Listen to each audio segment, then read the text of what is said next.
ਧੰਨ ਵਾਹਿਗੁਰੂ ਸਾਹਿਬ ਜੀ।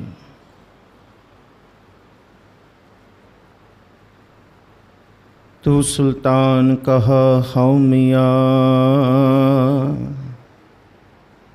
ਤੇਰੀ ਕਬਨ ਵਡਾਈ। ਜੋ ਤੂੰ ਦੇਹ ਸੋ ਕਹਾ ਸੁਆਮੀ, ਮੈਂ ਮੂਰਖ ਕਹਿਣ ਨਾ ਜਾਈ। ਤੇਰੇ ਗੁਣ ਗਾਵਾਂ ਦੇਹ ਬੁਝਾਈ, ਜੈਸੇ ਸੱਚ ਮੈਂ ਰਹੋ ਰਜ਼ਾਈ। ਬੇਸ਼ੁਮਾਰ ਅਥਾਹ ਅਗਨਿਤ ਅਤੁਲ,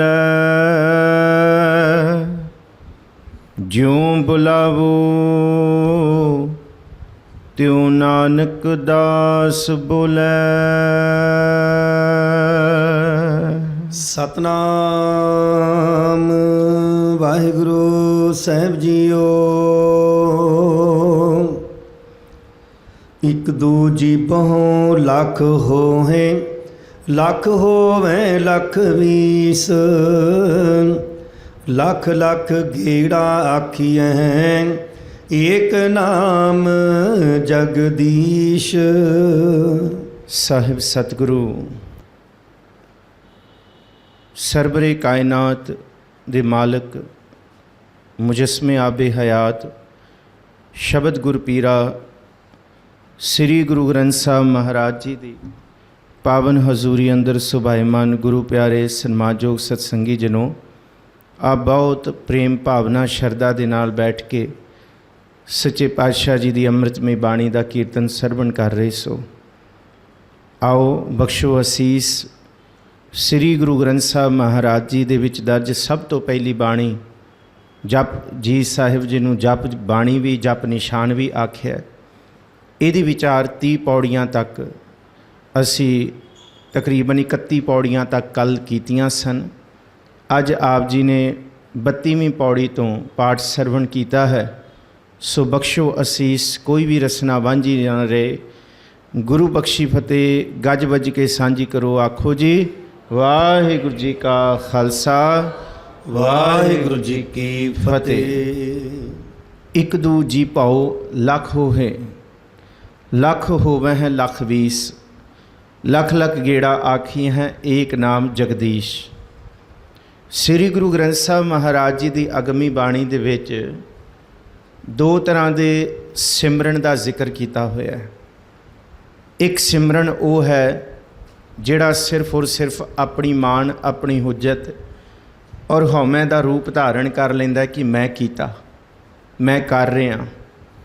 ਔਰ ਇਹਦੇ ਬਾਬਤ ਨਾ ਸਿਰਫ ਗੁਰੂ ਸਾਹਿਬ ਨੇ ਬਲਕਿ ਇਸ ਧਰਤੀ ਦੇ ਭਗਤਾਂ ਦੇ ਨੇ ਵੀ ਜ਼ਿਕਰ ਕੀਤਾ। ਕਬੀਰ ਸਾਹਿਬ ਵੀ ਕਹਿੰਦੇ ਹੈ, ਜੇ ਮੈਂ ਕੀਤਾ, ਜੇ ਮੈਂ ਕਰਦਾ ਤੇ ਫਿਰ ਮੈਨੂੰ ਪਤਾ ਲੱਗਿਆ ਮੈਂ ਮੂਰਖ ਤੇ ਗਵਾਰ ਹਾਂ। ਹਮ ਕੀਆ ਹਮ ਕਰਾਂਗੇ, ਹਮ ਮੂਰਖ ਗਾਵਾਰ। ਇਹ ਵੀ ਜ਼ਿਕਰ ਬਾਣੀ ਵਿੱਚ ਪੜ੍ਹਦੇ ਹਾਂ। ਜਾਂ ਸ੍ਰੀ ਗੁਰੂ ਗ੍ਰੰਥ ਸਾਹਿਬ ਜੀ ਦੀ ਬਾਣੀ 'ਚ ਬੇਅੰਤ ਹੀ ਐਸੀਆਂ ਉਦਾਹਰਣਾਂ ਨੇ ਜਿਨ੍ਹਾਂ ਦਾ ਜ਼ਿਕਰ ਸ੍ਰੀ ਗੁਰੂ ਗ੍ਰੰਥ ਸਾਹਿਬ ਜੀ ਦੇ ਵਿੱਚ ਗੁਰੂ ਸਾਹਿਬਾਨਾਂ ਨੇ ਕੀਤਾ ਹੈ ਕਿ ਇਸ ਧਰਤੀ 'ਤੇ ਸਿਮਰਨ ਕਰਨ ਵਾਲੇ, ਬੰਦਗੀ ਕਰਨ ਵਾਲੇ ਬਹੁਤ ਸਨ ਜਿਹੜੇ ਸਿਮਰਨ 'ਤੇ ਸ਼ੁਰੂ ਕੀਤਾ, ਪਰ ਉਹਨਾਂ ਨੂੰ ਇਹ ਮਾਣ ਹੋ ਗਿਆ ਕਿ ਇਹ ਸਿਮਰਨ ਮੈਂ ਕਰ ਰਿਹਾ, ਮੈਂ ਕੀਤਾ, ਅਤੇ ਇਸ ਸਿਮਰਨ ਦੀ ਤਾਕਤ ਜਾਂ ਇਸ ਸਿਮਰਨ ਦੀ ਹਉਮੈ ਮੇਰੇ ਕੋਲ ਪੂਰੀ ਹੈ ਕਿ ਮੈਂ ਹੀ ਵੱਡਾ ਹੋ ਗਿਆ ਅਤੇ ਦੂਸਰੇ ਤਿਲ ਫੁੱਲ ਹੋ ਗਏ। ਦੂਸਰੇ ਤਰ੍ਹਾਂ ਦਾ ਸਿਮਰਨ ਜਿਹੜਾ ਹੈ ਉਹ ਗੁਰਮਤਿ ਦਾ ਸਿਮਰਨ ਹੈ, ਜਿਹਨੂੰ ਆਪ ਗਵਾਈਐ ਤਾਂ ਸ਼ਾਹੋ ਪਾਈਐ। ਜਿਹਨੂੰ ਕਬੀਰ ਸਾਹਿਬ ਵੀ ਕਹਿੰਦੇ, ਨਾ ਹਮ ਕੀਆ ਨਾ ਕਰਹਿੰਗੇ ਕਬੀਰ, ਨਾ ਹਮ ਕੀਆ ਨਾ ਕਰਹਿੰਗੇ, ਨਾ ਕਰ ਸਕਹਿ ਸਰੀਰ, ਕਿਆ ਜਾਨੋ ਕਿਛ ਹਰ ਕੀਆ ਭਇਓ ਕਬੀਰ ਕਬੀਰ। ਇਸ ਪਦੇ ਦੇ ਵਿੱਚ, ਇਸ ਪੌੜੀ ਦੇ ਵਿੱਚ ਦੋਨੋਂ ਜੁਗਤਾਂ ਲੁਕੀਆਂ ਹੋਈਆਂ ਨੇ। ਔਰ ਹਾਂ, ਇਹ ਲੁਕੀਆਂ ਹੋਈਆਂ ਨੇ। ਇੱਕ ਜੁਗਤ ਉਹ ਹੈ ਜਿਹੜੀ ਕਿ ਕਹਿੰਦੀ ਹੈ ਕਿ ਮੈਂ ਸਿਮਰਨ ਕੀਤਾ, ਮੈਂ ਕਰ ਰਿਹਾ, ਮੈਂ ਰੱਬ ਦੀ ਬੰਦਗੀ ਇੱਕ ਵਾਰੀ ਨਹੀਂ ਕੀਤਾ, ਲੱਖਾਂ ਵਾਰੀ, 20 ਲੱਖ ਵਾਰੀ ਕੀਤਾ, ਮੈਂ ਇੰਨੇ ਰਟਨ ਕੀਤੇ ਨੇ। ਔਰ ਇਹਦਾ ਜ਼ਿਕਰ ਵੀ ਹੈ, ਕਾਏ ਰੇ ਬਕਬਾਦ ਲਗਾਇਓ, ਜਿਨ ਹਰ ਪਾਇਓ ਤਿਨਹਿ ਛੁਪਾਇਓ। ਇਹ ਗੱਲਾਂ ਦੇ ਨਾਲ ਨਹੀਂ ਹੈ। ਭਾਈ ਗੁਰਦਾਸ ਜੀ ਨੇ ਵੀ ਕਿਹਾ ਕਿ ਰਸਤਾ ਅਸੀਂ ਪੁੱਛੀ ਜਾ ਰਹੇ ਹਾਂ, ਪਰ ਪ੍ਰੀਤਮ ਕੈ ਦੇਸ ਕੈਸੇ ਬਾਤਨ ਸਹਿ ਜਾਈ ਹੈ। ਸਿਮਰਨ ਕੱਲਾ ਜ਼ੁਬਾਨ ਦਾ ਰਟਨ ਨਹੀਂ ਹੈ, ਮੈਨੂੰ ਖਿਮਾ ਕਰਨਾ। ਸਿਮਰਨ ਕੱਲਾ ਜਪ ਨਹੀਂ ਹੈ। ਇਸ ਪੌੜੀ ਵਿੱਚ ਗੁਰੂ ਨਾਨਕ ਸਾਹਿਬ ਸਪਸ਼ਟ ਕਰਦੇ ਨੇ, ਸਿਮਰਨ ਗੁਰਸਿੱਖ ਮੀਤ ਚਲੋ ਗੁਰ ਚਾਲੀ। ਇਹ ਇੱਕ ਇੱਕ ਕਦਮ ਹੈ ਪਾਰ ਬ੍ਰਹਮ ਪਰਮੇਸ਼ਵਰ ਦੇ ਰਸਤੇ ਵੱਲ ਤੁਰਨ ਦਾ, ਜਿਹਦਾ ਉਦਾਹਰਣ ਪਿੱਛੇ ਵੀ ਆਪ ਸੰਗਤਾਂ ਨਾਲ ਅਰਜ਼ ਕੀਤਾ ਸੀ ਕਿ ਘਰੋਂ ਅਸੀਂ ਜਦ ਗੁਰਦੁਆਰਾ ਸਾਹਿਬ ਲਈ ਨਿਕਲਦੇ ਹਾਂ ਤੇ ਘਰ ਦੂਰ ਹੋ ਜਾਂਦਾ ਤੇ ਗੁਰਦੁਆਰਾ ਨੇੜੇ ਹੋ ਜਾਂਦਾ। ਇਵੇਂ ਹੀ ਸਿਮਰਨ ਹੈ। ਜਦ ਅਸੀਂ ਸਿਮਰਨ ਵੱਲ ਭਾਵ ਪਾਰ ਬ੍ਰਹਮ ਪਰਮੇਸ਼ਵਰ ਦੇ ਚੇਤੇ ਵੱਲ ਤੁਰਦੇ ਹਾਂ ਤੇ ਮਾਇਆ ਸਾਡੇ ਜੀਵਨ ਵਿੱਚੋਂ, ਮਾਇਆ ਦੀ ਜਿੰਨੀ ਕੁ ਵੀ ਚਿਕਨਾਹਟ ਹੈ, ਉਹਦੀ ਕਾਲਖ ਹੈ, ਉਹ ਦੂਰ ਹੁੰਦੀ ਜਾਂਦੀ ਹੈ ਤੇ ਪਾਰ ਬ੍ਰਹਮ ਪਰਮੇਸ਼ਵਰ ਦਾ ਦਰ ਨੇੜੇ ਹੁੰਦਾ ਜਾਂਦਾ ਹੈ। ਉਹਦਾ ਪ੍ਰੇਮ, ਉਹਦੀ ਪ੍ਰੀਤ ਨੇੜੇ ਹੁੰਦੀ ਰਹਿੰਦੀ ਹੈ। ਔਰ ਇਸ ਪ੍ਰੀਤ ਨੂੰ ਗੁਰੂ ਨਾਨਕ ਸਾਹਿਬ ਮਹਾਰਾਜ ਜੀ ਨੇ ਬਹੁਤ ਰੂਪਾਂ 'ਚ ਬਿਆਨ ਕੀਤਾ। ਜੇ ਇਹ ਪ੍ਰੀਤ ਆਪਣੀ ਹਉਮੈ ਵਾਲੀ ਬਣ ਜਾਏ ਤੇ ਗੁਰੂ ਨਾਨਕ ਸਾਹਿਬ ਕਹਿੰਦੇ ਟੂਟੀ ਤੰਦ ਰਬਾਬ ਕੀ। ਇਹ ਜ਼ਿਕਰ ਹੈ ਜੀ ਦੱਖਣੀ ਓਅੰਕਾਰ ਬਾਣੀ ਦੇ ਵਿੱਚ। ਜਿਸ ਤਰ੍ਹਾਂ ਰਬਾਬ ਦੀ ਤੰਦ ਪੂਰਨ ਤੌਰ ਤੇ ਕੋਈ ਖਿੱਚ ਕੇ ਉਹਨੂੰ ਕੱਸੀ ਜਾਏ ਉਹਨੇ ਟੁੱਟ ਜਾਣਾ ਹੈ। ਜੇ ਟੁੱਟ ਜਾਏਗੀ ਫਿਰ ਵਿਜੋਗ ਪੈਦਾ ਹੋ ਜਾਏਗਾ, ਫਿਰ ਉਹ ਵੱਜੇਗੀ ਨਹੀਂ। ਇਸ ਕਰਕੇ ਹਉਮੈ, ਮੈਂ ਭਾਵਨਾ, ਮੈਂ ਕਰ ਰਿਹਾ, ਇਹ ਤੰਦ ਨੂੰ ਖਿੱਚ ਕੇ ਕੱਸ ਦੇਣਾ ਆਕੜ ਦੀ ਨਿਸ਼ਾਨੀ ਹੈ। ਪਰ ਆਕੜ ਦਾ ਨਤੀਜਾ, ਹਉਮੈ ਦਾ ਨਤੀਜਾ ਵਿਜੋਗ ਹੀ ਪੈਦਾ ਹੁੰਦੇ ਹੈ। ਇਹ ਟੁੱਟ ਜਾਏਗੀ ਤੰਦ, ਇਹ ਮਿਲਾਪ ਨਹੀਂ ਹੋਏਗਾ। ਜਿਸ ਮਿਲਾਪ ਦਾ ਜ਼ਿਕਰ ਅਸੀਂ ਪਿਛਲੀ ਪੌੜੀਆਂ ਦੇ ਵਿੱਚ ਕਰਕੇ ਆਏ ਹਾਂ, ਸਾਹਿਬ ਜੀ ਨੇ ਇਹਦਾ ਜ਼ਿਕਰ ਕੀਤਾ ਕਿ ਭਾਈ ਉਸ ਪਾਰ ਬ੍ਰਹਮ ਪਰਮੇਸ਼ਵਰ ਦਾ ਨਾਦ ਹਰ ਇੱਕ ਦੇ ਵਿੱਚ ਹੈ। ਜੇ ਇਹ ਤੰਦ ਹੀ ਟੁੱਟ ਗਈ ਫਿਰ ਨਾਦ ਕਿਵੇਂ ਵੱਜੇਗਾ। ਭੁਗਤ ਗਿਆਨ ਦਇਆ ਭੰਡਾਰਨ ਕਟ ਕਟ ਵਾਜੈ ਹੈ ਨਾਦ। ਆਓ ਜੀ ਇਸ ਨਾਦ ਨੂੰ ਸਮਝੀਏ। ਜਿਸ ਨਾਦ ਦਾ ਜ਼ਿਕਰ ਅਸੀਂ ਪਿਛਲੀ 29ਵੀਂ ਪੌੜੀ ਵਿੱਚ ਕੀਤਾ, ਇਹ ਸਿਮਰਨ ਦਾ ਨਾਦ ਹੈ। ਇਹ ਨਾਮ ਹੀ ਜਪ ਹੈ, ਨਾਮ ਹੀ ਸਾਧਨਾ ਹੈ, ਨਾਮ ਹੀ ਗੁਰੂ ਦੇ ਰਸਤੇ 'ਤੇ ਤੁਰਨਾ ਹੈ, ਨਾਮ ਹੀ ਵਿਸਮਾਦਤਾ ਦੇ ਵਿੱਚੋਂ ਪੈਦਾ ਹੋਈ ਗੁਰਮੁਖ ਰੋਮ ਰੋਮ ਹਰ ਧਿਆਵੈ। ਨਾਮ ਹੀ ਐਸੀ ਅਵਸਥਾ ਹੈ ਜਿਹਦੇ ਵਿੱਚ ਗੁਰਸਿੱਖ ਕਹਿੰਦਾ ਮੈਂ ਨਹੀਂ ਕੀਤਾ, ਨਾ ਮੈਂ ਕਰ ਸਕਦਾ, ਨਾ ਮੇਰਾ ਕੋਈ ਜ਼ੋਰ ਹੈ।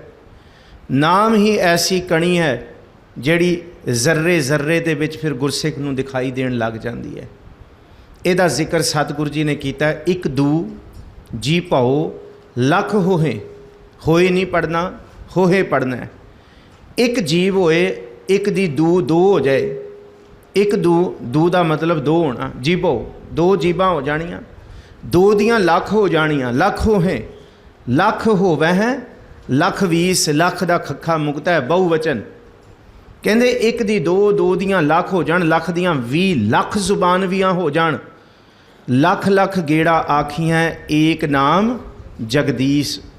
ਤੇ ਕੋਈ ਪਾਰ ਬ੍ਰਹਮ ਪਰਮੇਸ਼ਵਰ ਦੀ ਪ੍ਰਾਪਤੀ ਕਰਨਾ ਚਾਹੁੰਦਾ ਫਿਰ ਸੱਚੀ ਮੁੱਚੀ ਉਹਨੂੰ ਇਉਂ ਜਪਣਾ ਵੀ ਪਏਗਾ, ਇਉਂ ਜਪਣਾ ਵੀ ਪਏਗਾ। ਇਹਦੇ ਵਿੱਚ ਦੋਨੋਂ ਗੱਲਾਂ ਨੇ, ਸਿਮਰਨ ਵੀ ਹੈ ਤੇ ਬਸਿਮਰਨ ਵੀ ਹੈ, ਜਿਹਨੂੰ ਭਾਈ ਵੀਰ ਸਿੰਘ ਬਸਿਮਰਨ ਕਹਿੰਦੇ ਆ।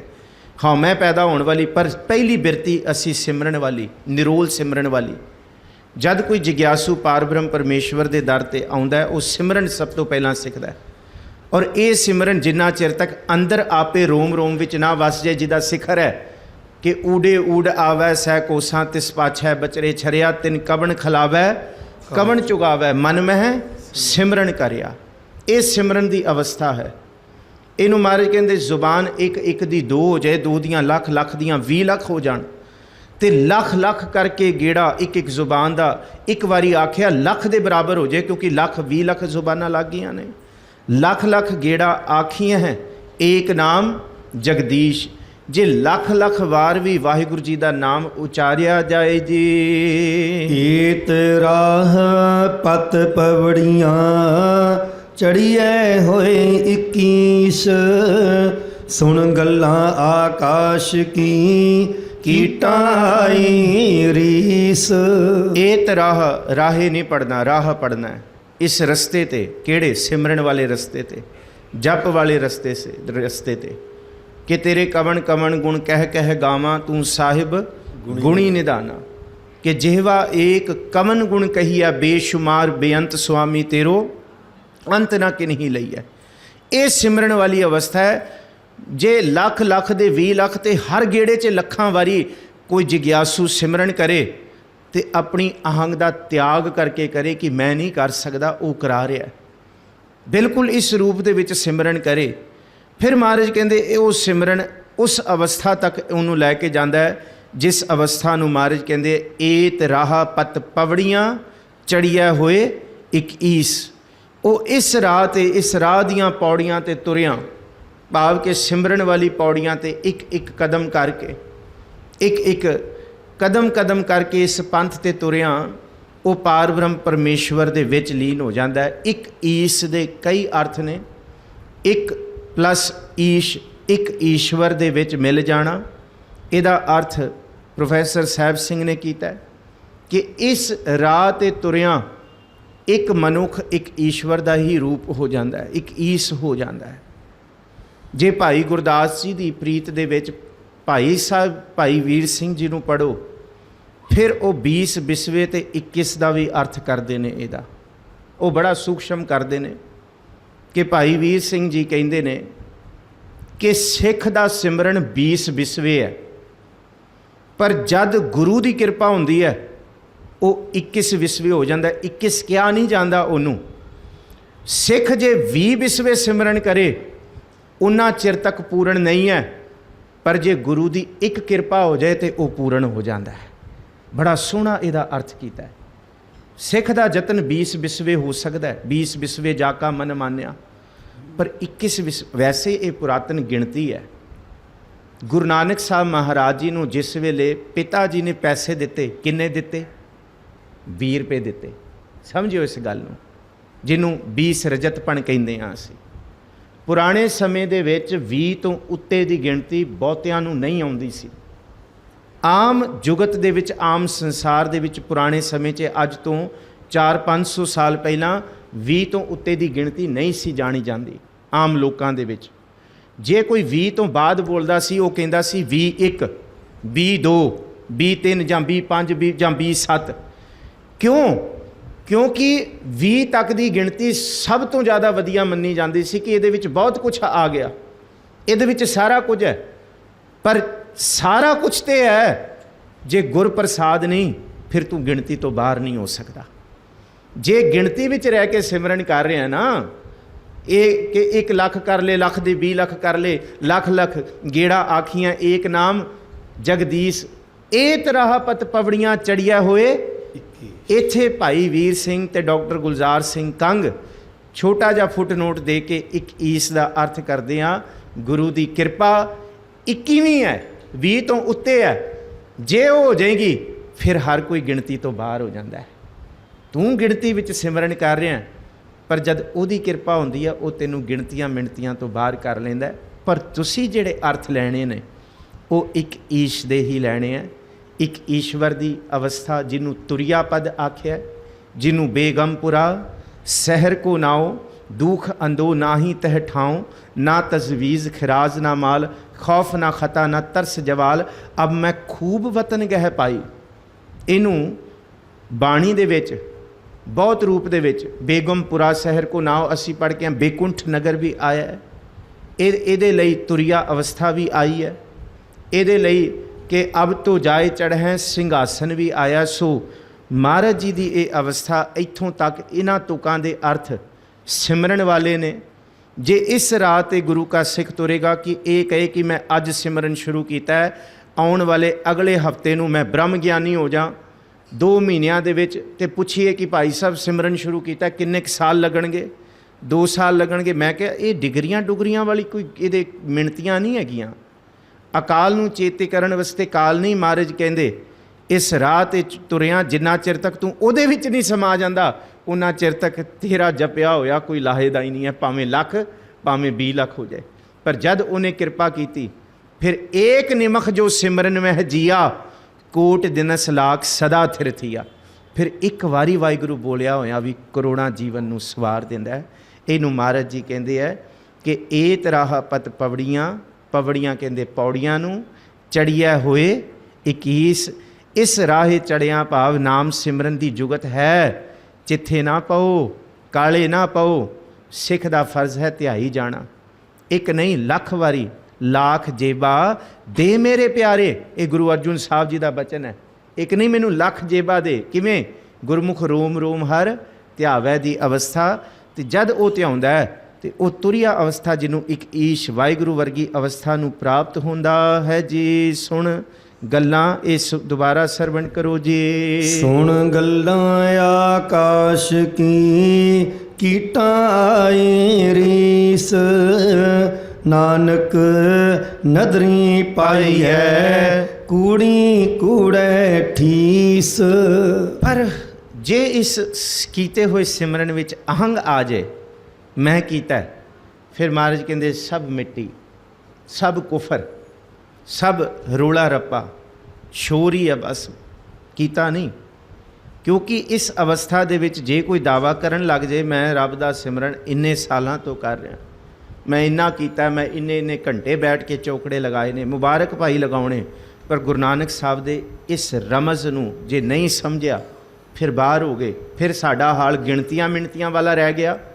ਪਰ ਅਸੀਂ ਕਹਿੰਦੇ ਹਾਂ ਜੇ ਅਸੀਂ ਜਾਪ ਰਹੇ ਹਾਂ ਤੇ ਅਸੀਂ ਵੀ ਉਹਨਾਂ ਵਰਗੇ ਹੋ ਜਾਵਾਂਗੇ। ਪਰ ਮਹਾਰਾਜ ਕਹਿੰਦੇ ਨਹੀਂ, ਇਹਨਾਂ ਦਾ ਤੇ ਇਹ ਹਾਲ ਹੈ ਜਿਨ੍ਹਾਂ ਦੇ ਅੰਦਰ ਹਉਮੈ ਆ ਗਈ, ਗਿਣਤੀਆਂ ਮਿਣਤੀਆਂ ਵਾਲੀ। ਸੁਣ ਗੱਲਾਂ ਆਕਾਸ਼ ਕੀ, ਕੀਟਾਂ ਆਈ ਰੀਸ। ਕੀਟਾਂ ਬਿੰਦੀ ਲਾ ਕੇ ਪੜ੍ਹਨਾ ਜੀ। ਕਹਿੰਦੇ ਜਿਸ ਤਰ੍ਹਾਂ ਆਕਾਸ਼ ਵਿੱਚ ਉੱਡਦੇ ਪੰਛੀਆਂ ਨੂੰ ਵੇਖ ਕੇ ਕੀੜੇ ਕਹਿਣ ਸਾਨੂੰ ਵੀ ਖੰਭ ਲੱਗ ਜਾਣ, ਅੱਜ ਸੁਣਿਆ ਸਿਮਰਨ ਬਾਰੇ, ਕੱਲ੍ਹ ਅਸੀਂ ਬ੍ਰਹਮ ਗਿਆਨੀ ਹੋ ਜਾਵਾਂਗੇ। ਇਸ ਅਵਸਥਾ ਦੇ ਵਿੱਚ ਨਹੀਂ ਹੋਏਗਾ। ਇੱਕ ਵਾਰੀ, ਲੱਖ ਵਾਰੀ, 20 ਲੱਖ ਵਾਰੀ, ਲੱਖ ਲੱਖ ਗੇੜਾ ਦੇ ਕੇ ਵੀ ਅਹੰਗ ਨੂੰ ਤਿਆਗ ਕੇ ਸਿਮਰਨ ਕਰਨ ਕੇ ਇਹ ਰਸਤੇ 'ਤੇ ਤੁਰਿਆ, ਜਿਸ ਰਸਤੇ ਵਿੱਚ ਕਿਹੜਾ ਰਸਤਾ ਹੈ? ਪਹਿਲਾ ਰਸਤਾ, ਇਹ ਆਨੜੀਏ ਮਾਨੜਾ ਕਾਇ ਕਰੇ, ਆਪਨੜਾ ਘਰ ਹਰ ਰੰਗੋ ਕੀ ਨਾ ਮਾਣੇ, ਸ਼ਾਉ ਨੇੜੇ ਧਨ ਕਮਲੀਏ ਬਾਹਰ ਕਿਆ ਟੁੰਡੇ।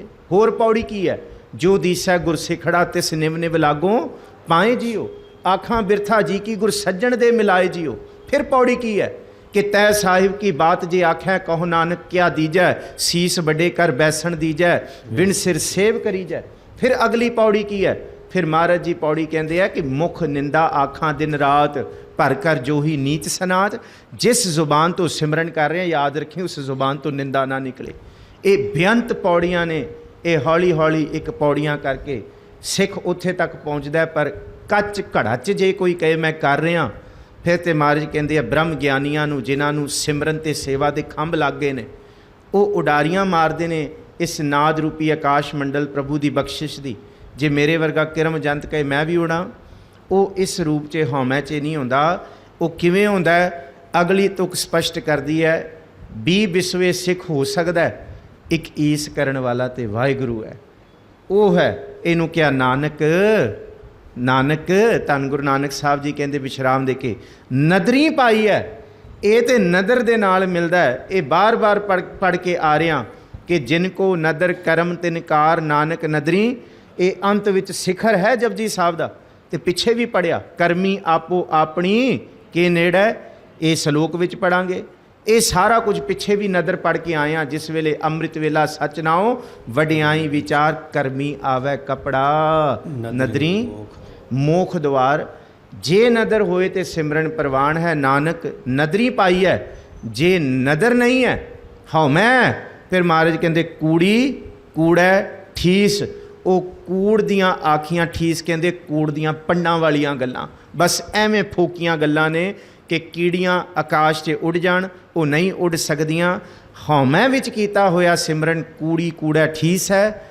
ਗੁਰੂ ਦੀ ਨਦਰ ਰਹਿਮਤ ਦੇ ਵਿੱਚ ਇੱਕ ਈਸ਼ ਵਾਲੀ ਅਵਸਥਾ ਹੈ, ਉਹਦੇ ਵਿੱਚ ਮਿਲਣ ਵਾਲੀ ਅਵਸਥਾ ਹੈ। ਭਾਵੇਂ ਦੋਨੋਂ ਸਿਮਰਨ ਬਰਾਬਰ ਦਾ ਕਰ ਰਹੇ ਹੋਣ, ਪਰ ਇਹ ਜ਼ਰੂਰੀ ਨਹੀਂ ਹੈ। ਗੁਰੂ ਹਰਕ੍ਰਿਸ਼ਨ ਸਾਹਿਬ ਮਹਾਰਾਜ ਜੀ ਜਿਸ ਪੀੜੀ 'ਤੇ ਬੈਠੇ ਸਨ, ਉਹਦੇ ਵਿੱਚ ਵੀ ਖੰਦੂਈ ਪਾਈ ਗਈ, ਪਰ ਇਹ ਤਰ੍ਹਾਂ ਪਤ ਪਵੜੀਆਂ ਚੜ੍ਹਿਆ ਹੋਏ ਇਕੀਸ਼ ਸੀ। ਤੇ ਨਾਲ ਰਾਮ ਰਾਏ ਵੀ ਸਿਮਰਨ ਕਰਦੇ ਸੀ, ਪਰ ਉਹ ਖੰਦੂਈ ਭਾਵ ਕਿ ਹਿਰਦਾ ਕੋਮਲ ਨਹੀਂ ਹੋਇਆ, ਉਹ ਕੂੜੀ ਕੂੜਾ ਠੀਸ ਸੀ। ਇਹ ਇਸ ਸਾਖੀ ਤੋਂ ਉਦਾਹਰਣ ਲਿਆ ਜਾ ਸਕਦਾ ਹੈ। ਅਗਲੀ ਪੌੜੀ ਵੱਲ ਵਧੀਏ ਜੀ। ਆਖਣ ਜ਼ੋਰ ਚੁਪੈ ਨਹਿ ਜੋਰ, ਜ਼ੋਰ ਨਾ ਮੰਗਣ ਦੇਣ ਨਾ ਜ਼ੋਰ। ਇਹ ਪਿਛਲੀਆਂ ਸਾਰੀ ਪੌੜੀਆਂ ਦਾ ਭਾਵ ਕਿ 21ਵੀਂ ਪੌੜੀ ਤੋਂ ਲੈ ਕੇ ਜਿਹੜਾ ਅਸੀਂ ਖਜ਼ਾਨਾ ਸ਼ੁਰੂ ਕੀਤਾ ਸੀ, ਫਿਰ 24ਵੀਂ ਪੌੜੀ ਤੋਂ, ਫਿਰ 28ਵੀਂ ਤੋਂ 31ਵੀਂ ਪੌੜੀ ਤੱਕ ਇਹ ਸਾਰਾ ਕੁਝ ਮਹਾਰਾਜ ਕਹਿੰਦੇ ਜ਼ੋਰ ਲਾਉਣ ਵਾਲੇ ਤੇ ਜੋਗੀ ਵੀ ਨੇ, ਨਾਥ ਵੀ ਨੇ, ਇੱਥੇ ਤੇ ਰਿਸ਼ੀ ਮੁਨੀ ਵੀ ਨੇ, ਇੱਥੇ ਫਿਰ ਪਿੱਛੇ ਸਿਮਰਨ ਕਰਨ ਵਾਲੇ। ਜੇ ਜ਼ੋਰ ਨਾਲ ਹੀ ਰੱਬ ਮਿਲਦਾ ਹੁੰਦਾ ਲੱਖਾਂ ਵਾਰੀ ਫਿਰ ਬਹਿ ਜਾਂਦੇ ਆ, ਅੱਜ ਤੋਂ ਲੱਖ ਵਾਰੀ ਸਿਮਰਨ ਕਰਨਾ, ਕਰੋੜਾਂ ਵਾਰੀ ਕਰ ਦਿੰਦੇ ਆ। ਇਵੇਂ ਜ਼ੋਰ ਨਾਲ ਨਹੀਂ ਹੁੰਦਾ, ਕਿਉਂਕਿ ਤੁਕ ਹੈ ਨਾਨਕ ਨਦਰੀ ਪਾਈ ਹੈ।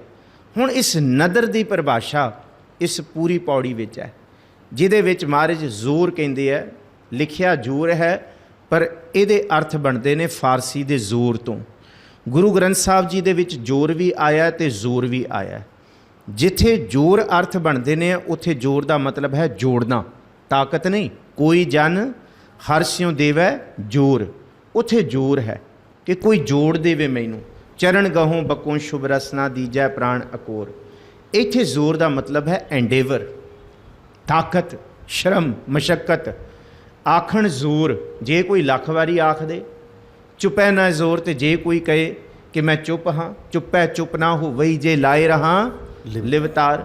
ਨਾ ਬੋਲਣ ਦੇ ਨਾਲ ਕੋਈ ਪ੍ਰਾਪਤ ਕਰ ਸਕਦਾ ਹੈ ਤੇ ਨਾ ਕੋਈ ਚੁੱਪ ਰਹਿਣ ਨਾਲ ਆਪਣੀ ਹੁਜਤ ਨਾਲ ਪ੍ਰਾਪਤ ਕਰ ਸਕਦਾ ਹੈ। ਆਖਣ ਜ਼ੋਰ, ਚੁੱਪੈ ਨਾ ਜ਼ੋਰ। ਜ਼ੋਰ ਨਾ ਮੰਗਣ, ਦੇਣ ਨਾ ਜ਼ੋਰ। ਜੇ ਕੋਈ ਕਹੇ ਮੈਂ ਮੰਗ ਲਾਂ, ਮੰਗਣ ਦੇ ਨਾਲ ਉਹ ਮਿਲ ਜਾਏ ਮੈਨੂੰ। ਦੇਣ ਨਾ ਜ਼ੋਰ, ਕਿ ਮੈਂ ਫਿਰ ਕਿਸੇ ਨੂੰ ਅੱਗੇ ਦੱਸਦਾ ਬਈ ਮੈਂ ਕਥਾ ਕਰ ਰਿਹਾ, ਮੈਂ ਵਾਰਤਾ ਕਰ ਰਿਹਾ, ਮੈਂ ਦੱਸਦਾ ਬਈ ਇਵੇਂ ਸਿਮਰਨ ਕਰ ਲਓ, ਇਵੇਂ ਤੁਸੀਂ ਪਹੁੰਚ ਜਾਓਗੇ। ਅੱਜ ਸਾਡਾ ਸਾਰਾ ਦੇਖੋ ਪੰਜਾਬ ਇਹ ਇਸੀ ਪਾਸੇ ਤੁਰ ਪਿਆ ਕਿ ਨਹੀਂ ਜੀ ਫਲਾਣੇ ਬਾਬੇ ਕੋਲ ਇਹ ਜੁਗਤ ਹੈ। ਮਹਾਰਾਜ ਕਹਿੰਦੇ ਇਹ ਦੇਣ ਵਾਲੀ ਜੁਗਤ ਵੀ ਨਹੀਂ ਕਿਸੇ ਕੋਲ, ਉਹ ਆਖਣ ਵਾਲਾ ਵੀ ਨਹੀਂ ਤੇ ਚੁੱਪ ਰਹਿਣ ਵਾਲਾ ਵੀ ਨਹੀਂ, ਉਹ ਮੰਗਣ ਵਾਲਿਆਂ ਵੀ ਨੂੰ ਵੀ ਨਹੀਂ ਮਿਲਦਾ ਤੇ ਦੇਣ ਵਾਲੀ ਜੁਗਤ ਵੀ ਨਹੀਂ ਹੈ। ਆਓ ਅਗਲੀ ਪੌੜੀਆਂ, ਅਗਲੀ ਤੁਕਾਂ ਵੱਲ ਵਧੀਏ ਤਾਂ ਇਸ ਗੱਲ ਨੂੰ ਹੋਰ ਸਪਸ਼ਟ ਸਮਝਾਂਗੇ ਜੀ। ਜ਼ੋਰ ਨਾ ਜੀਵਨ ਮਰਨ ਨਾ ਜ਼ੋਰ, ਜ਼ੋਰ ਨਾ ਰਾਜ ਮਾਲ ਮਨ ਸ਼ੋਰ। ਮਹਾਰਾਜ ਜੀ ਫਿਰ ਬਖਸ਼ਿਸ਼ ਕਰਦੇ, ਜ਼ੋਰ ਨਾ ਜੀਵਨ ਮਰਨ ਨਾ ਜ਼ੋਰ। ਜੀਵਨ ਤੇ ਮਰਨ, ਨਾ ਮੰਗਣ ਦੇ ਵਿੱਚ ਜ਼ੋਰ ਹੈ ਤੇ ਨਾ ਕਿਸੇ ਦੇ ਦੇਣ ਦੇ ਵਿੱਚ ਜ਼ੋਰ ਹੈ। ਇਹਦੇ ਬਹੁਤ ਵਿਸਥਾਰਿਤ ਅਰਥ ਨੇ। ਅਸੀਂ ਜੇ ਦਾਤ ਮੰਗੀਏ ਨਾਮ ਦੀ ਤੇ ਅਸੀਂ ਉਹਦੀ ਕਿਰਪਾ ਨਾਲ ਮੰਗ ਵੀ ਨਹੀਂ ਸਕਦੇ, ਸੱਚੀ ਗੱਲ ਹੈ। ਜੇ ਅਸੀਂ ਕਹੀਏ ਕਿ ਅਸੀਂ ਦਾਨੀ ਹੋ ਗਏ ਹਾਂ, ਦਾਤੇ ਹੋ ਗਏ ਹਾਂ, ਉਹਦੇ ਰਹਿਮ ਤੋਂ ਬਿਨਾਂ ਉਹ ਵੀ ਨਹੀਂ ਹੋ ਸਕਦੇ। ਬੜਾ ਕੁਛ ਹੈ। ਹੁਣ ਮਨੁੱਖ ਕਹਿੰਦਾ ਹੈ ਕਿ ਮੈਂ ਇਹ ਕਰਨਾ ਚਾਹੁੰਦਾ ਸੀ, ਇਹ ਨਹੀਂ ਕਰਦਾ, ਮੈਂ ਇਹ ਸੋਚਦਾ, ਤੇ ਫਿਰ ਜੋ ਮੈਂ ਸੋਚਦਾ ਸੀ ਤੇ ਇਹ ਹੋਇਆ ਨਹੀਂ, ਇਹ ਹੋ ਗਿਆ। ਤੇ ਫਿਰ ਉਹ ਹੁੰਦਾ ਹੈ ਜੋ ਮੈਂ ਸੋਚਦਾ ਨਹੀਂ। ਫਿਰ ਇਹ ਸੋਚ ਕਿਉਂ ਹੈ? ਫਿਰ ਬੰਦਾ ਸੋਚਦਾ ਕਿਉਂ ਹੈ? ਇਸ ਪੌੜੀ ਵਿੱਚ ਧੰਨ ਗੁਰੂ ਨਾਨਕ ਸਾਹਿਬ ਕਹਿੰਦੇ ਕਿ ਬੰਦਾ ਪਾਰ ਬ੍ਰਹਮ ਪਰਮੇਸ਼ਵਰ ਦੇ ਜ਼ੋਰ ਤੋਂ ਬਿਨਾਂ ਸੋਚ ਵੀ ਨਹੀਂ ਸਕਦਾ। ਇਹ ਸੋਚਣੀ ਵੀ ਉਹਦੇ ਜ਼ੋਰ ਵਿੱਚ ਹੈ, ਸਮਝਿਓ। ਇਹ ਬੜੀ ਸੂਖਸ਼ਮਤਾਈ ਤੱਕ ਗੁਰੂ ਨਾਨਕ ਸਾਹਿਬ ਲੈ ਕੇ ਜਾਂਦੇ ਆ ਕਿ ਬੰਦਾ ਕਹੇ ਮੈਂ ਇਹ ਆ, ਮੈਂ ਫਲਾਣਾ, ਮੈਂ ਟਿੰਕਣਾ। ਮਹਾਰਾਜ ਕਹਿੰਦੇ ਜ਼ੋਰ ਨਾ ਜੀਵਨ, ਨਾ ਜੀਵਨ ਵਿੱਚ ਕਿਸੇ ਦਾ ਜ਼ੋਰ ਹੈ, ਮਰਨ ਨਾ ਜ਼ੋਰ। ਇਹਦੇ ਅਰਥ ਅਗਲੀ ਤੁਕਾਂ ਵਿੱਚ ਖੁੱਲ੍ਹਦੇ ਨੇ, ਕਿਉਂਕਿ ਭਾਈ ਵੀਰ ਸਿੰਘ ਕਹਿੰਦੇ ਆ ਜਨਮ ਮਰਨ ਦੀ ਜੁਗਤ ਵਿੱਚੋਂ ਭਾਵੇਂ ਕੋਈ ਕਪਾਲ ਭਾਤੀਆਂ ਕਰ ਲੇ ਤੇ ਭਾਵੇਂ 84 ਸਿੱਧ ਗੋਰਖ ਆਦ ਹੋ ਜਾਏ, ਭਾਵੇਂ ਕੋਈ ਨਾਥ ਪਰੰਪਰਾ ਦੇ ਵਿੱਚ ਕੋਈ ਮੁਨੀ ਹੋ ਜਾਏ, ਕੋਈ ਮੋਹਨ ਲਾ ਕੇ ਬਹਿ ਜਾਏ, ਕੋਈ ਭੁੱਖਾ ਬਹਿ ਜਾਏ, ਜਨਮ ਮਰਨ ਵੀ ਉਹਦੇ ਹੱਥ ਵਿੱਚ ਹੈ। ਜਨਮ ਮਰਨ ਜ਼ੋਰ ਨਾਲ ਜੰਮ ਨਹੀਂ ਸਕਦਾ ਤੇ ਜ਼ੋਰ ਨਾਲ ਕੋਈ ਮਰ ਵੀ ਨਹੀਂ ਸਕਦਾ। ਇਹ ਵੀ ਸਾਰਾ ਉਹਦੇ ਹੁਕਮ ਵਿੱਚ ਹੈ। ਜ਼ੋਰ ਨਾ ਰਾਜ ਮਾਲ, ਇੱਥੇ ਕਿ ਰਾਜ ਤੇ ਮਾਲ ਇਹ ਇਕੱਠੇ ਨੇ, ਕਿ ਜਿਹਦੇ ਕੋਲ ਰਾਜ ਹੋਏਗਾ ਉਹਦੇ ਕੋਲ ਮਾਲ ਵੀ ਹੋਏਗਾ। ਸਪਸ਼ਟ ਜੀ ਗੱਲ ਹੈ। ਜਿਹੜਾ ਰਾਜਾ ਹੋਏਗਾ ਤੇ ਉਹ ਮਾਲ ਕਰਕੇ, ਤਾਕਤਾਂ ਕਰਕੇ ਹੋਏਗਾ। ਕੌਣ ਵੱਡਾ? ਮਾਇਆ ਵਡਿਆਈ। ਜ਼ੋਰ ਨਾਲ ਕੋਈ ਬੰਦਾ ਕਹੇ ਕਿ ਮੈਂ ਰਾਜ ਹਾਸਲ ਕਰ ਲਾਂ, ਮੈਂ ਇਸ ਰਾਜ ਦਾ ਮੈਨੂੰ ਇਹ ਮਿਲ ਜਾਏ, ਜ਼ੋਰ ਦੇ ਨਾਲ ਨਹੀਂ। ਇਹ ਵੀ ਉਸ ਗੁਰੂ ਦੀ ਪ੍ਰਭੂ ਦੀ ਕਿਰਪਾ ਹੈ। ਜ਼ੋਰ ਨਾਲ ਰਾਜ ਮਾਲ ਮਨ ਸ਼ੋਰ, ਕਿਉਂਕਿ ਇਹ ਰਾਜ ਤੇ ਇਹ ਮਾਲ ਮਨ ਦੇ ਅੰਦਰ ਸ਼ੋਰ ਪੈਦਾ ਕਰਦਾ, ਮਨ ਦੇ ਅੰਦਰ ਵਿਕਾਰ ਪੈਦਾ ਕਰਦਾ ਮਾਇਆ। ਪਰ ਇਹਦੇ ਅਰਥ ਦੂਸਰੇ ਵੀ ਕੀਤੇ ਨੇ। ਕੋਈ ਮਨ ਦੇ ਅੰਦਰ ਰੌਲਾ ਪਾਈ ਜਾਏ, ਇਹ ਹੋ ਜਾਏ, ਇਵੇਂ ਹੋ ਜਾਏ, ਇਵੇਂ ਕਰ ਲਈਏ। ਮਹਾਰਾਜ ਕਹਿੰਦੇ ਆਪਣੀ ਹੁਜਤ ਨਾਲ, ਸੋਚਣ ਨਾਲ ਨਹੀਂ ਹੈ। ਮਤਾ ਕਰੈ ਪੱਛਮ ਕਹਿ ਤਾਈ ਪੂਰਬ ਹੀ ਲੈ ਜਾਤ, ਖਿਨ ਮੈਂ ਥਾਪ ਉਥਾਪਨ ਹਾਰਾ, ਆਪਨ ਹਾਥ ਮਤਾਂਤ ਸਿਆਣਪ ਕਛੂ ਕਾਮਨਾ ਆਤ, ਜੋ ਅਨਰੂਪਿਓ ਸਾਹਿਬ ਮੇਰੋ ਹੋਏ ਰਹੀ ਸੋ ਬਾਤ। ਉਹੀ ਹੋਣਾ ਹੈ ਜੋ ਵਾਹਿਗੁਰੂ ਨੇ ਸੋਚ ਲਿਆ। ਨਾ ਜ਼ੋਰ ਦੇ ਵਿੱਚ ਤੂੰ ਚੁੱਪ ਰਹਿ ਸਕਦਾ ਹੈ ਤੇ ਜ਼ੋਰ ਦੇ ਵਿੱਚ ਨਾ ਤੂੰ ਬੋਲ ਸਕਦਾ ਹੈ। ना आख सकदा, ना तू मंगण जोगा ना तू देण जोगा, ना जीवन तेरी ताकत जम्मण दी ते ना मरण दी, ते ना तू कहीं कि मैं राजा बन के बह जा मैनू ये पातशाहियां मिल जाण। जोर ना राज माल मन शोर, वो ताकतां पैदा करदियां ने, ये भी वो पार ब्रह्म परमेश्वर दे हुक्म विच ने जे। जोर न सुरती ज्ञान विचार, जोर न जुगती छुटै संसार। फिर अगे साहिब सच्चे पातशाह आदि गुरु गुरु नानक साहब जी ये स्पष्ट करते हैं कि जोर ना सुरती, बिंदी ला के पढ़ना है, सुरत दे विच किसी दे अंदर पार ब्रह्म परमेश्वर का ज्ञान ते विचार अपनी हुज्जत नाल वस जाए, जिन्ना मर्जी करके देख लो जतन, उहदी नदर तो बिना नहीं होना, किरपा तो बिना नहीं होना, रहम तो बिना नहीं होना। इत्थे ते बहुत ने बड़े आए, लाख तपीसर ते लाख जोगीसर आए, और करन वाले आए लाख जोगीसर करते जोगा, लाख भोगीसर भोग हैं भोगा, कोई अंत थोड़ी है। किस वास्ते कि एक तिल ताका महल मिल जाए सानू, कि लाख जोगीसर भोग हैं करते जोगा, लाख भोगीसर भोग हैं भोगा। ये करते आए ने कि अपनी जोर नाल असीं पा ले नहीं, पर उहदी किरपा है। मेहरबान साहिब मेहरबान, साहिब मेरा मेहरबान, जी सगल को दे दान। वो देण वाला है। जोर ना सुरती ज्ञान विचार, अपने जोर नाल कोई ज्ञानी ध्यानी भी नहीं हो सकता, जिन्ना मर्जी जोर ला ले, उहदी किरपा होए ते वो मूर्ख नूं ज्ञानी बना दिंदी है। ये बचन पढ़ते हैं ना कि पिंगुल पर्बत पार परे खल चतुर बकीता, खल कहंदे मूर्ख नूं, उहदी किरपा होए ते मूर्ख नूं चतुर बना दे। अंधले त्रिभुवन सुझिया, जिहड़ा बिल्कुल अन्ना है, ज्ञान रूपी ध्यान रूपी ते अखां तो भी गुर भेट पुनीता, जे गुरु की कृपा हो जाए फिर पुनीत कर दिता। महिमा साधु संग की सुनो मेरे मीता, मैल खोई कोट अग हरे निर्मल भये चीता। ऐसी भगत गोबिंद की कीट हस्ती जीता, शर्म करते दम आ। कितना कुछ है। एक भिखारी नूं महाराज जी कहंदे गनी धनीता, तू अज भिखारी सी, कल तू उन्हां विच बैठा होएगा जिहड़े धनाड़ ने। जोर ना मंगण देण ना जोर, जोर ना राजमाल मन शोर, जोर ना सुरती ज्ञान विचार। ये जोर नाल नहीं प्राप्त होंदे, किरपा नाल होंदे है। जोर ना जुगती छुटै संसार। जे कोई जोर नाल जुगती लाए कि मैं फलानी जुगतियां ला लेना, मैं इत्थे सवास चढ़ा ला, मैं ये जुगती कर ला, मैं अपने चक्कर साध ला, मैं खट चक्रां नूं साध के 7वें चक्रां तक पहुँच जा, मैं 10वीं दी अवस्था नूं प्राप्त कर ला। जिन्नियां मर्जियां महाराज कहंदे जुगतियां ला लो, सिमरन दी जुगत दे नाल जोर ना जुगती छुटै संसार। ये जुगती ताकत दे नाल ये संसार नूं छोड़िया नहीं, भाव जन्म मरण तो बाहर नहीं जाया जा सकता जी। जिस हाथ जोर कर वेखै सोए, नानक उत्तम नीच ना कोए। मुख दी गल ये है कि सारा जोर उहदे हथ विच है। इस करके पिछे असी पढ़ के आए हैं, आदेश तिसै आदेश, आद अनील अनाद अनाहत जुग जुग एको वेस। ਉਹਦੇ ਕੋਲ ਤਾਕਤ ਹੈ, ਉਹਨੂੰ ਨਮਸਕਾਰ ਕਰੀਏ। ਉਹਦੇ ਕੋਲ ਸਾਰੀ ਤਾਕਤ ਹੈ, ਉਹ ਸਾਰੀਆਂ ਤਾਕਤਾਂ ਦਾ ਮਾਲਕ ਹੈ। ਜਿਸ ਹੱਥ ਜ਼ੋਰ ਕਰ ਵੇਖੈ ਸੋਏ, ਜਿਹਦੇ ਹੱਥ ਵਿੱਚ ਜ਼ੋਰ ਹੈ ਨਾ, ਤਾਕਤ ਹੈ, ਉਹੀ ਕਰ ਰਿਹਾ, ਉਹੀ ਵੇਖ ਰਿਹਾ। ਜਿਹਨੂੰ ਭਗਤ ਨਾਮਦੇਵ ਜੀ ਕਹਿੰਦੇ, ਮੈਂ ਅੰਦੁਲੇਕੀ ਟੇਕ ਤੇਰਾ ਨਾਮ ਖੁੰਦਕਾਰਾ, ਮੈਂ ਗਰੀਬ ਮੈਂ ਮਸਕੀਨ ਤੇਰਾ ਨਾਮ ਹੈ ਆਧਾਰਾ। ਇਸ ਸ਼ਬਦ ਦੀ ਆਖਰੀ ਤੁਕਾਂ ਨੇ, ਤੂੰ ਦਾਨਾ ਤੂੰ ਬੀਨਾ मैं विचार क्या करी, मेरा जोर केड़ा है, देखण वाला भी तू। दाना, दाना का मतलब है दानिशमंद। ये लफ्ज़ दाने तो आया फारसी दे विच, ईरान दे विच अज भी सियाणे पुरख नूं दाना आख्या जाता है। भाई ये दाना बंदा है, ये दानिशमंद है।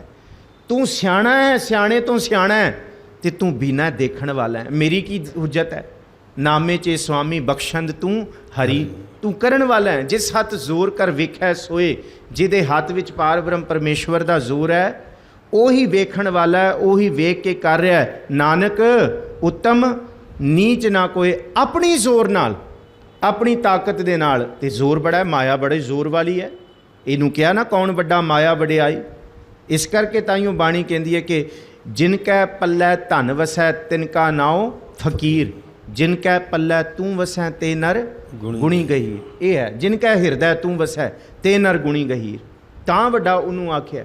ਤੇ ਦੋ ਭਰਾ ਸਕੇ ਵੀ ਨੇ, ਕਬੀਰ ਸਾਹਿਬ ਕਹਿੰਦੇ ਕਿ ਜੋ ਨਿਰਧਨ ਸਰਧਨ ਕਹਿ ਜਾਏ, ਕਹਿੰਦੇ ਨਿਰਧਨ ਸਰਧਨ ਤੇ ਜਾ ਰਿਹਾ, ਆਗੇ ਬੈਠਾ ਪੀਠ ਫਿਰਾਏ। ਇਹ ਕੋਈ ਆਪਣਾ ਜ਼ੋਰ ਹੈ? ਨਾ ਨਾ ਨਾ।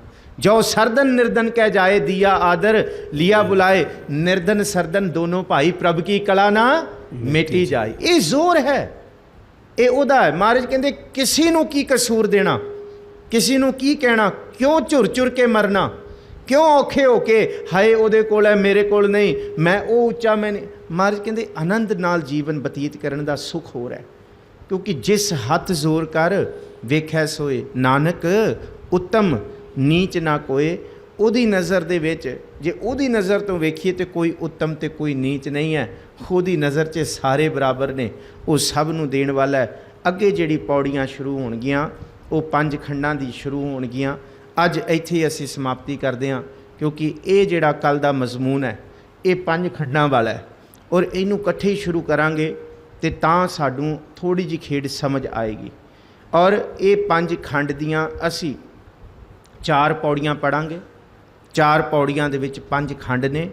ਇਹਦੀ ਸ਼ੁਰੂਆਤ ਕੱਲ੍ਹ ਨੂੰ 34ਵੀਂ ਪੌੜੀ ਤੋਂ ਹੋ ਰਹੀ ਹੈ, ਔਰ ਕੁੱਲ 38ਵੀਂ ਪੌੜੀ ਤੱਕ ਜਪਜੀ ਸਾਹਿਬ ਦੀ ਬਾਣੀ ਦਾ ਸਾਰਾ ਸੰਗ੍ਰਹਿ ਹੈ। ਔਰ ਇਹਨਾਂ 5 ਪੌੜੀਆਂ ਦੇ ਵਿੱਚ ਇਹ 4 ਪੌੜੀਆਂ ਦੇ ਵਿੱਚ 5 ਖੰਡਾਂ ਦੇ ਵਿੱਚ ਸਤਿਗੁਰ ਜੀ ਨੇ ਇੱਕ ਈਸ਼ ਦੀ ਪਰਿਭਾਸ਼ਾ ਕੀਤੀ ਹੈ, ਜਿਹਨੂੰ ਹੁਣੇ ਪੜ੍ਹ ਕੇ ਆਇਆ ਕਿ ਭਾਈ ਕੀ ਹੈ ਇੱਕ ਈਸ਼, ਸਮਝ ਤੇ ਆਏ। ਫਿਰ ਮਹਾਰਾਜ ਜੀ ਨੇ ਦੱਸਿਆ ਕਿ ਇੱਕ ਈਸ ਉਹ ਤੁਰਿਆ ਅਵਸਥਾ ਉਹ ਪਾ ਸਕਦਾ ਹੈ, ਪਹਿਲਾਂ ਦਿਖਦੇ ਪਸਾਰੇ ਤੋਂ ਉਹ ਸ਼ੁਰੂ ਕਰੇਗਾ। ਜੋ ਬ੍ਰਹਮੰਡੇ ਸੋਈ ਪਿੰਡੇ, ਜੋ ਖੋਜੈ ਸੋ ਪਾਵੈ, ਜਿਹਨੂੰ ਰਾਤੀ ਰੁੱਤੀ ਥਿੱਤੀ ਵਾਰ ਆਖਿਆ। ਇਹ ਇੱਥੋਂ ਤੁਰਦਿਆਂ ਫਿਰ ਉਹ ਮਹਾਰਾਜ ਜੀ ਕਹਿੰਦੇ ਅੰਦਰ ਸਿੱਧ ਬੁੱਧਨਾਥ ਵਾਲਾ ਗਿਆਨ ਹਾਸਲ ਕਰੇਗਾ, ਜੋਗੀ ਸਿੱਧਾਂ ਵਾਲਾ ਧਿਆਨ ਹਾਸਲ ਕਰੇਗਾ। ਉਹ ਐਸਾ ਧਿਆਨ ਜਿਹਨੂੰ ਕੋਈ ਖੋ ਨਹੀਂ ਸਕਦਾ, ਜਿਹਨੂੰ ਕੋਈ ਲੈ ਨਹੀਂ ਸਕਦਾ। ਫਿਰ ਉਸ ਗਿਆਨ ਦੇ ਅੰਦਰ ਮਹਾਰਾਜ ਜੀ ਕਹਿੰਦੇ ਹੈ ਉਹ ਉਸ ਅਵਸਥਾ ਨੂੰ ਘੜਦਾ ਜਿੱਥੇ ਘੜੀ ਹੈ ਸੁਰਤ ਮਤ ਮਨ ਬੁੱਧ। ਸੋ ਇਹ ਕੱਲ੍ਹ ਨੂੰ ਵਿਚਾਰ ਕਰਾਂਗੇ। ਜਿਹੜੀ ਕੱਲ੍ਹ ਅਸੀਂ ਗੱਲ ਛੱਡੀ ਸੀ, ਮੁੰਦਾ ਸੰਤੋਖ ਸ਼ਰਮਪਤ ਝੋਲੀ, ਧਿਆਨ ਕੀ ਕਰਹਿ ਵਿਭੂਤ, ਹਿੰਤਾ ਕਾਲ ਕੁਆਰੀ ਕਾਇਆ ਜੁਗਤ ਡੰਡਾ ਪ੍ਰਤੀਤ। ਇਹ ਪ੍ਰੋਫੈਸਰ ਸਾਹਿਬ ਸਿੰਘ ਦੇ ਵਿਸ਼ਰਾਮ ਨੇ। ਦਾਸ ਨੇ ਜਿਹੜੀ ਗੱਲ ਕੀਤੀ ਸੀ, ਭਾਈ ਸਾਹਿਬ ਭਾਈ ਵੀਰ ਸਿੰਘ ਦੀ ਗੱਲ ਕੀਤੀ ਸੀ, ਕਿਉਂਕਿ ਭਾਈ ਸਾਹਿਬ ਭਾਈ ਵੀਰ ਸਿੰਘ ਜਿਹੜਾ ਅਰਥ ਕਰਦੇ ਨੇ ਖਿੰਤਾ ਕਾਲ ਨੂੰ, ਕਹਿੰਦੇ ਨੇ ਕਿ ਖਿੰਤਾ ਉਹ ਗੋਦੜੀ, ਉਹ ਚੱਦਰ ਹੈ ਜਿਹੜੀ ਤੇਰੀ ਕਾਲ ਤੈਨੂੰ ਚੇਤੇ ਕਰਾਏ ਤੇਰੇ ਕੋਲ ਬਹੁਤਾ ਸਮਾਂ ਨਹੀਂ ਹੈ, ਕਿ ਤੇਰੇ ਸਿਰ 'ਤੇ ਮੌਤ ਦਾ ਪੈਰ ਹੈ। ਅੱਗੇ ਜ਼ਿਕਰ ਹੈ ਕੁਆਰੀ ਕਾਇਆ ਜੁਗਤ। ਕੁਆਰੀ ਕਾਇਆ ਜਿਹੜੀ ਹੈ ਇਹ ਕਾਇਆ ਪਵਿੱਤਰ ਹੋਏ। ਦਾਸ ਨੇ ਜਿਹੜੇ ਅਰਥ ਕੀਤੇ ਨੇ ਭਾਈ ਸਾਹਿਬ ਭਾਈ ਵੀਰ ਸਿੰਘ ਦੇ ਕੀਤੇ ਨੇ। ਭਾਈ ਸਾਹਿਬ ਭਾਈ ਵੀਰ ਸਿੰਘ ਕੁਆਰੀ ਕਾਇਆ ਜੁਗਤ ਨਹੀਂ ਕਰਦੇ ਇਕੱਠੀ। ਕੁਆਰੀ ਕਾਇਆ ਜੇ ਕਾਇਆ ਨਿਰਮਲ ਹੋਏਗੀ ਤਾਂ ਜੁਗਤ ਪ੍ਰਗਟ ਹੋਏਗੀ। ਉਹ ਜੁਗਤ ਹੈ ਸਾਈਂ ਦਾ ਸਿਮਰਨ। ਭਾਈ ਵੀਰ ਸਿੰਘ ਜੁਗਤ ਦੇ ਅਰਥ ਅਲੱਗ ਕਰਦੇ ਨੇ, ਨਾ ਉਹ ਕੁਆਰੀ ਕਾਇਆ ਨਾਲ ਜੋੜਦੇ ਨੇ, ਨਾ ਉਹ ਡੰਡਾ ਪ੍ਰਤੀਤ ਨਾਲ ਜੋੜਦੇ ਨੇ। ਡੰਡਾ ਪ੍ਰਤੀਤ ਹੈ ਵਿਸ਼ਵਾਸ। ਕਹਿੰਦੇ ਭਾਈ ਵੀਰ ਸਿੰਘ ਕਹਿੰਦੇ ਨੇ ਜੇ ਜੁਗਤ ਹੀ ਨਹੀਂ ਹੋਏਗੀ, ਜੁਗਤ ਦਾ ਮਤਲਬ ਸਿਮਰਨ, ਸਾਈਂ ਦਾ ਸਿਮਰਨ, ਜੇ ਜੁਗਤ ਨਹੀਂ ਹੋਏਗੀ ਫਿਰ ਸਿੱਖ ਡੰਡਾ ਪ੍ਰਤੀਤ ਭਾਵ ਵਿਸ਼ਵਾਸ ਕਿੱਥੋਂ ਆਏਗਾ।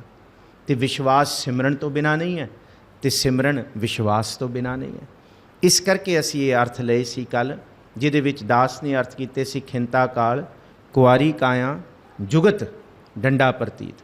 ਪ੍ਰੋਫੈਸਰ ਸਾਹਿਬ ਸਿੰਘ ਦੇ ਅਰਥ ਜ਼ਿਆਦਾ ਢੁਕਦੇ ਨੇ, ਖਿੰਤਾ ਕਾਲ ਕੁਆਰੀ ਕਾਇਆ ਜੁਗਤ ਵਾਲੇ। ਤੁਸੀਂ ਉਸ ਤਰ੍ਹਾਂ ਪਾਠ ਕਰੋ, ਬਿਲਕੁਲ ਕੋਈ ਇਹਦੇ ਵਿੱਚ ਸ਼ੰਕਾ ਨਹੀਂ ਹੈ, ਜਿਸ ਤਰ੍ਹਾਂ ਤੁਹਾਨੂੰ ਸਮਝ ਆਏ। ਮੈਨੂੰ ਜੋ ਨਿੱਜੀ ਅਰਥ ਲੱਗਦੇ ਨੇ ਇਹਦੇ, ਖਿੰਤਾ ਕਾਲ ਕੁਆਰੀ ਕਾਇਆ ਜੁਗਤ ਭਾਵ ਖਿੰਤਾ ਕਾਲ ਹੋਏ, ਕਾਇਆ ਸਾਡੀ ਵਿਕਾਰਾਂ ਵਾਸ਼ਨਾਵਾਂ ਤੋਂ ਨਿਰਲੇਪ ਹੋਏ। ਇਹ ਹੈ ਗੁਰਸਿੱਖ ਦੀ ਜੁਗਤ, ਇਹ ਹੈ ਗੁਰਸਿੱਖ ਸਿੱਖ ਦੀ ਜੁਗਤ। ਡੰਡਾ ਪ੍ਰਤੀਤ ਜਿਹੜੀ ਡੰਡੇ ਦੀ ਰੂਪ ਦੇ ਵਿੱਚ ਵਿਸ਼ਵਾਸ ਹੈ। ਪੁਰਾਣੇ ਸਮੇਂ 'ਚ ਜੋਗੀ ਸੋਟਾ ਡਾਂਗ ਰੱਖਦੇ ਸੀ, ਜੰਗਲਾਂ ਬੇਲਿਆਂ ਦੇ ਵਿੱਚ ਤੁਰਨ ਲੱਗਿਆਂ ਆਸਰਾ ਲੈਂਦੇ ਸੀ। ਤੇਰੇ ਅੰਦਰ ਪਾਰ ਬ੍ਰਹਮ ਪਰਮੇਸ਼ਵਰ ਦੇ ਨਾਮ ਦਾ ਵਿਸ਼ਵਾਸ ਰੂਪੀ ਆਸਰਾ ਹੋਏ। ਜਿੱਧਰ ਮਰਜੀ ਜਾਏ, ਜਾ ਕੋ ਮੁਸ਼ਕਲ ਅਤ ਬਣੇ ਢੋਈ ਕੋਈ ਨਾ ਦੇ, ਇਹ ਆਸਰਾ ਜਿਤ ਚਿਤ ਆਵੈ ਉਸ ਪਾਰ ਬ੍ਰਹਮ ਲੱਗੈ ਨਾ ਤੱਤੀ ਬਾਓ। ਸੋ ਭਾਈ ਵੀਰ ਸਿੰਘ ਜਿਹੜੇ ਅਰਥ ਕਰਦੇ ਨੇ ਵਿਸ਼ਰਾਮ ਵਾਲੇ, ਉਹ ਕਰਦੇ ਨੇ ਖਿੰਤਾ ਕਾਲ ਕੁਆਰੀ ਕਾਇਆ ਜੁਗਤ ਡੰਡਾ ਪ੍ਰਤੀਤ। ਸੰਪਰਦਾਈ ਵੀ ਇਹ ਕਰਦੇ ਨੇ, ਇਹਨੂੰ ਕਹਿਣਾ ਵੀ ਸੌਖਾ ਸੀ। ਪ੍ਰੋਫੈਸਰ ਸਾਹਿਬ ਸਿੰਘ ਨੇ ਜਿਹੜੇ ਅਰਥ ਕੀਤੇ ਨੇ ਖਿੰਤਾ ਕਾਲ ਕੁਆਰੀ ਕਾਇਆ ਜੁਗਤ ਡੰਡਾ ਪ੍ਰਤੀਤ, ਅਰਥਾਂ ਦੇ ਵਿੱਚ ਕੋਈ ਫਰਕ ਨਹੀਂ ਹੈ। ਕੋਈ ਮਨ ਦੇ ਵਿੱਚ ਸ਼ੰਕਾ ਨਾ ਲੈ ਕੇ ਆਇਓ, ਕੋਈ ਅਰਥਾਂ ਦੇ ਵਿੱਚ ਫਰਕ ਹੀ ਨਹੀਂ ਹੈ। ਸਿਰਫ ਨਵੀਨ ਜਿਹੜੇ ਵਿਸ਼ਰਾਮ ਹੈ ਉਹ ਵਿਸ਼ਰਾਮਾਂ ਦੇ ਵਿੱਚ ਫਰਕ ਹੈ। ਖਿੰਤਾ ਕਾਲ ਕੁਆਰੀ ਕਾਇਆ ਜੁਗਤ, ਜਿਹਦੀ ਪੰਥ ਦੀ ਵੀ ਇੱਕ ਰਾਏ ਨਹੀਂ ਹੈ। ਪ੍ਰੋਫੈਸਰ ਸਾਹਿਬ ਸਿੰਘ ਨੇ ਇਵੇਂ ਕੀਤੇ ਨੇ। ਹੁਣੇ ਵੀ ਜਿਹੜਾ ਅਸੀਂ ਜੁਗਤੀ ਪੜ੍ਹ ਕੇ ਆਏ ਹਾਂ, ਜ਼ੋਰ ਨਾ ਜੁਗਤੀ ਛੁਟੈ ਸੰਸਾਰ, ਇੱਥੇ ਜੁਗਤ ਦੇ ਤੱਤੇ ਨੂੰ ਸਿਹਾਰੀ ਹੈ। ਇਸ ਕਰਕੇ ਭਾਈ ਵੀਰ ਸਿੰਘ ਇਹਨੂੰ ਵੱਖਰਾ ਕਹਿੰਦੇ ਆ ਕਿ ਇਹ ਜੁਗਤ ਕੁਆਰੀ ਕਾਇਆ ਦੇ ਨਾਲ ਨਹੀਂ ਜੁੜ ਸਕਦੀ, ਕਿਉਂਕਿ ਇਹ ਜੁਗਤੀ ਹੈ। ਤੇ ਜੁਗਤੀ ਕੀ ਹੈ ਗੁਰੂ ਕੇ ਸਿੱਖ ਕੋਲ? ਇੱਕ ਦੂਜੀ ਭੋ ਲੱਖ ਹੋਏ ਲੱਖ ਹੋਵੈ ਲੱਖ ਵੀਸ, ਲੱਖ ਲੱਖ ਗੇੜਾ ਆਖੀਆਂ ਏਕ ਨਾਮ ਜਗਦੀਸ਼। ਇਹ ਹੈ ਗੁਰੂ ਦੇ ਜਪ ਦੀ ਜੁਗਤੀ, ਵਾਹਿਗੁਰੂ ਦੇ ਸਿਮਰਨ ਦੀ ਜੁਗਤੀ। ਇੰਨੇ ਕੁ ਵਿਚਾਰਾਂ ਦੇ ਨਾਲ ਆਪ ਖਿਮਾ ਬਖਸ਼ੋ। ਬਾਣੀ ਅਗਮ ਹੈ, ਬਾਣੀ ਦੇ ਵਿਚਾਰ ਬਹੁਤ ਸੂਖਸ਼ਮ ਹੈ। ਵਿਚਾਰ ਕਰਦਿਆਂ ਬੇਅੰਤ ਪ੍ਰਕਾਰ ਦੀਆਂ ਭੁੱਲਾਂ ਗਲਤੀਆਂ ਗੁਰੂ ਸਾਹਿਬ ਆਪ ਸੰਗਤ ਬਖਸ਼ਣ ਯੋਗ ਹੋ, ਕਿਉਂਕਿ ਜਿੰਨੇ ਕੁ ਜ਼ਿਆਦਾ ਵਿਦਵਾਨ ਨੇ ਤੇ ਉਨੇ ਜ਼ਿਆਦਾ ਦਾਸ ਦਾ ਯਤਨ ਹੈ ਕਿ ਦਰਸ਼ਨ ਸਾਰਿਆਂ ਦੇ ਹੋਣ, ਕਿ ਸਾਰੇ ਵਿਦਵਾਨਾਂ ਨੇ ਕੀ ਕੁਝ ਲਿਖਿਆ ਹੈ। ਕਿਉਂਕਿ ਇਹ ਇੱਕ ਵਾਰੀ ਨਹੀਂ, ਇਹ ਹੁਣ ਤੀਜੀ ਵਾਰੀ ਜਪਜੀ ਸਾਹਿਬ ਦੀ ਵਿਚਾਰ ਹੋ ਰਹੀ ਹੈ। ਇੱਕ ਵਾਰੀ ਵਿਚਾਰ ਸਹਿਜ ਪਾਠ ਦੀ ਸ਼ੁਰੂਆਤ 'ਤੇ ਕੀਤੀ ਸੀ, ਇੱਕ ਵਾਰੀ ਲੋਕਡਾਊਨ 'ਚ ਕੀਤੀ ਹੈ। ਸਾਰੀ ਵਿਚਾਰ ਆਪ ਸੰਗਤਾਂ ਨੇ ਸਰਵਣ ਕੀਤੀ ਹੋਈ ਹੈ, ਉਹ ਘਰ ਬੈਠੇ ਆ, ਅਤੇ ਇਹ ਤੀਜੀ ਵਾਰੀ ਹੈ। ਅਤੇ ਦਾਸ ਦਾ ਮਨ ਸੀ ਕਿ ਖਾਸ ਕਰਕੇ ਭਾਈ ਮਨੀ ਸਿੰਘ ਜੀ, ਔਰ ਮੇਰੀ ਗੱਲ ਵੀ ਥੋੜ੍ਹੇ ਕੁ ਦਿਨ ਪਹਿਲਾਂ ਭਾਈ ਸਾਹਿਬ ਭਾਈ ਪਿੰਦਰਪਾਲ ਸਿੰਘ ਨਾਲ ਹੋਈ ਸੀ। ਉਹਨਾਂ ਨੇ ਮੈਨੂੰ ਕਿਹਾ ਸੀ ਕਿ ਡਾਕਟਰ ਸਾਹਿਬ ਇਸ ਵਾਰੀ ਅਰਥ ਭਾਈ ਵੀਰ ਸਿੰਘ ਦਾ ਆਧਾਰ ਲੈ ਕੇ ਕਰਿਓ, ਕੁਝ ਵੱਖਰਾ ਆਨੰਦ ਆਏਗਾ। ਸੋ ਭਾਈ ਵੀਰ ਸਿੰਘ ਨੂੰ ਹੀ ਡਾਕਟਰ ਗੁਲਜ਼ਾਰ ਸਿੰਘ ਕੰਗ ਨੇ ਆਧਾਰ ਬਣਾਇਆ ਸੀ। ਇਸ ਕਰਕੇ ਦਾਸ ਸਾਰੇ ਅਰਥ ਭਾਈ ਵੀਰ ਸਿੰਘ ਜੀ ਦੇ ਜ਼ਿਆਦਾ ਤੋਂ ਜ਼ਿਆਦਾ ਕਰ ਰਿਹਾ। ਸੋ ਇੰਨੀ ਕੁ ਵਿਚਾਰਾਂ ਦੇ ਨਾਲ ਖਿਮਾ। ਸਾਰਿਆਂ ਦਾ ਧੰਨਵਾਦ ਜੀ। ਫਤਿਹ ਬੁਲਾਓ, ਆਖੋ ਜੀ ਵਾਹਿਗੁਰੂ ਜੀ ਕਾ ਖਾਲਸਾ, ਵਾਹਿਗੁਰੂ ਜੀ ਕੀ ਫਤਿਹ।